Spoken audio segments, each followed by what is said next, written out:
Selamat datang di Novel Bersuara. Sebuah cerita yang berjudul Bunda, Bukan Wanita Malam. Episode 95. Oleh autor Kolom Langit. Dengan If sebagai pengisi suara. Selamat mendengarkan.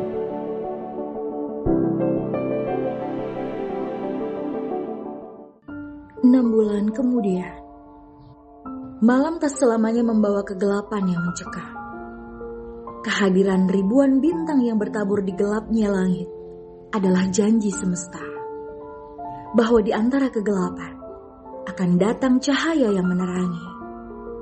Begitupun dengan bintang yang membutuhkan kegelapan agar sinarnya dapat terlihat. Malam itu, Alfiana Andini, seorang wanita muda yang telah melewati lika-liku kehidupan, sedang berdiri di sebuah perbukitan yang cukup indah.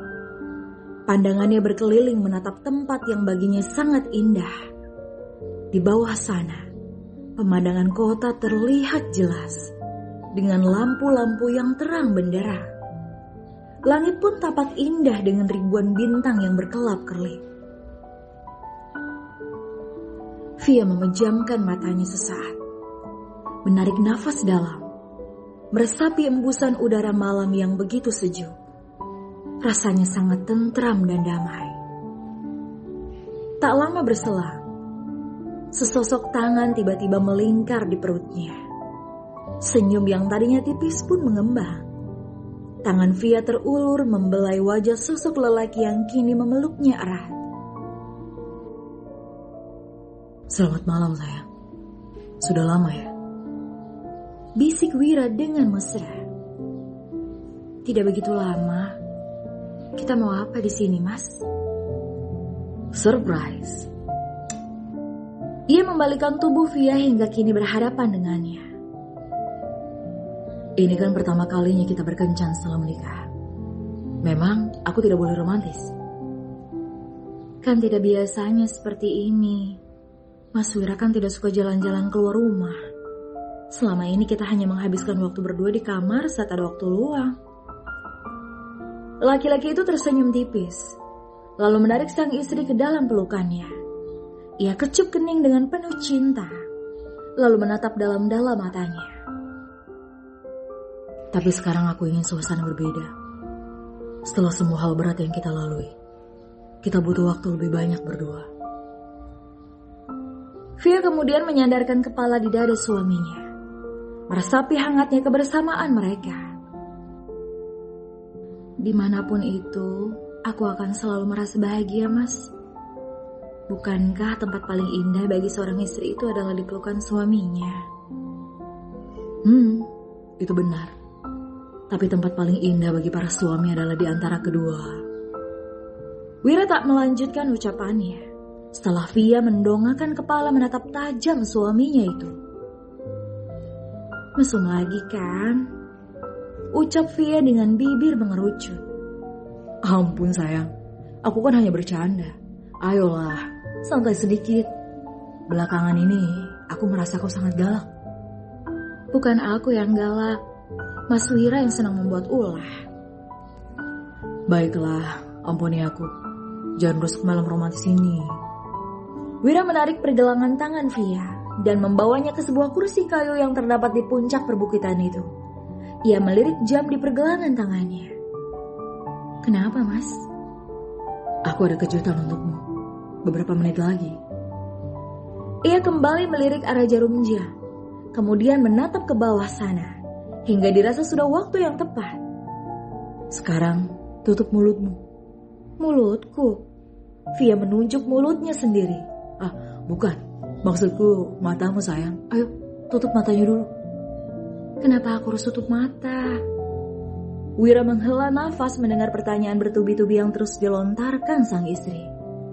Ayolah, kau pasti akan suka. Walaupun merasa ragu, akhirnya Via memilih percaya saja dengan mulut manis suaminya itu. Baginya Wira sangat aneh. Terkadang bermaksud memberi kejutan romantis, malah berakhir menyebalkan. Sebab Wira bukanlah sosok suami bucin dan romantis seperti kebanyakan di novel-novel.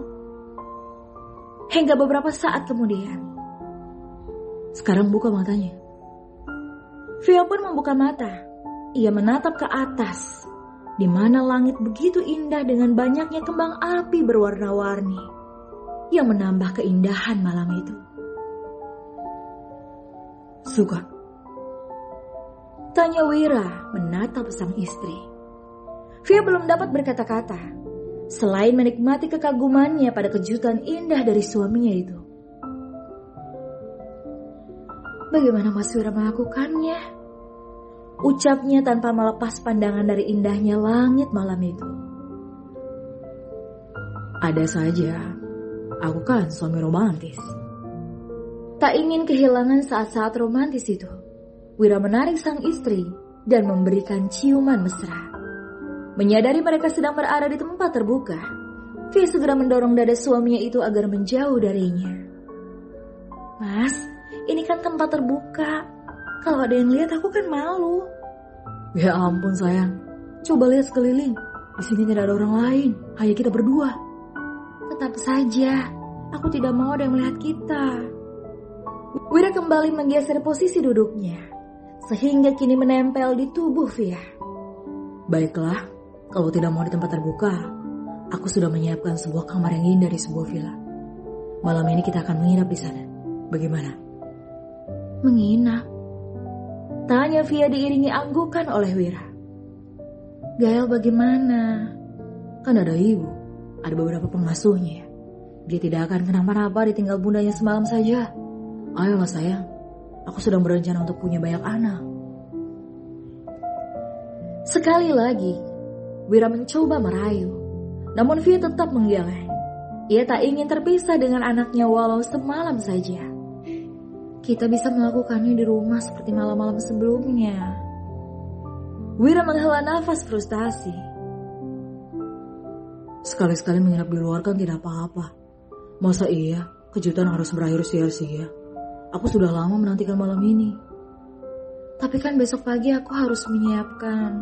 Aku tahu itu. Wira buru-buru menyela. Kita akan kembali pagi-pagi sekali.